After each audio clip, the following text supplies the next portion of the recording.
ഞാൻ വന്നിട്ട് ആരും ഇല്ലല്ലോ വീട്ടില്. അതൊരു കല്യാണത്തിന് പോയിനാണ്. ആ മുരിങ്ങാക്കി ഒന്നും വേണ്ട, ചെയ്താ വെച്ചോ, പൈസ ഒന്നും വേണ്ട, അതെന്റെ വക. പൈസ വാങ്ങിയില്ല. അത് സാധനം വിട്ടോ. പിന്നെ എന്താ പരിപാടി? പച്ചക്കറി പച്ചക്കറിയൊക്കെ വന്ന് എന്നോട് മുരിങ്ങക്കാക്കി വെച്ചിനോട് അത് ഞാൻ കണ്ടറിഞ്ഞിട്ട് കൊടുത്തിയാ. ഓ നിനക്കറിയാം, ഇന്നയാളെ കാണുമ്പോ ഇന്ന് ഇത് മുരിങ്ങക്കായാലും വേണമെന്നല്ലേ. അതെ. അനക്കേതാ പച്ചക്കറി വേണ്ടെന്ന് പറഞ്ഞാട്ടെ നീ? ചേന ഇതേതാണോ ഇത്?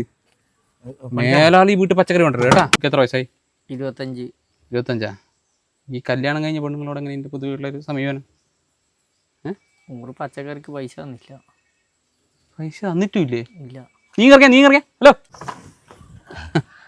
പച്ചക്കറിക്ക് പൈസ ഒന്നും വേണ്ടല്ലേ?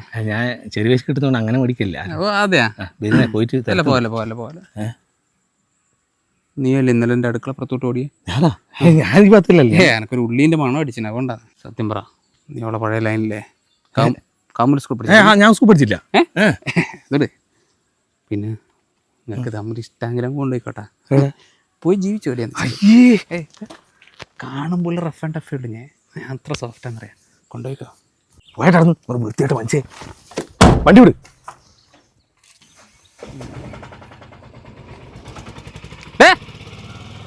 ഞാൻ രാവിലെ പോകുമ്പോൾ മുതൽ നീ ഒന്ന് ചുറ്റിക്കറങ്ങിട്ടില്ല എന്നാ പരിപാടി?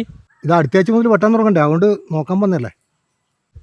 ഇങ്ങനെ ഞാൻ അടുത്ത വെച്ചാൽ ഇപ്പം തന്നെ ഞാനങ്ങ് വെട്ടും കേട്ടാ. ഒരു ഷർട്ട് ഇട്ടു നാണോ ഇല്ലാത്തവനെ. ഷർട്ടാ? നീ എന്താ റബ്ബർ പിടിപ്പിക്കാൻ വന്നിരുന്നു പെണ്ണുങ്ങളെ മയക്കാനായിട്ട്? എന്നാ പിന്നെ കൂട്ടിക്കൊണ്ടുപോകും, അതുമില്ല. അങ്ങനെ ഒലിപ്പിച്ച് നടന്നോളൂ. ഞാൻ മുരിങ്ങാക്കോല് തിന്നൂല, നിനക്കറിയില്ലേ? അത് അവർ ഫ്രീ ആയിട്ട് ഫ്രീ ആയിട്ട് നീ വാങ്ങും. ഇന്ന് പച്ചക്കറിയാന്ന്, നാളെ അരി തരും, മറ്റന്നാൾ വേറൊരു സാധനം ഫ്രീ ആയിട്ട് തരും. നീ എല്ലാം കൂടി സുഗുണനെ പൊട്ടനാക്കണ്ട. സുഗുണാൻ പൊട്ടനല്ല.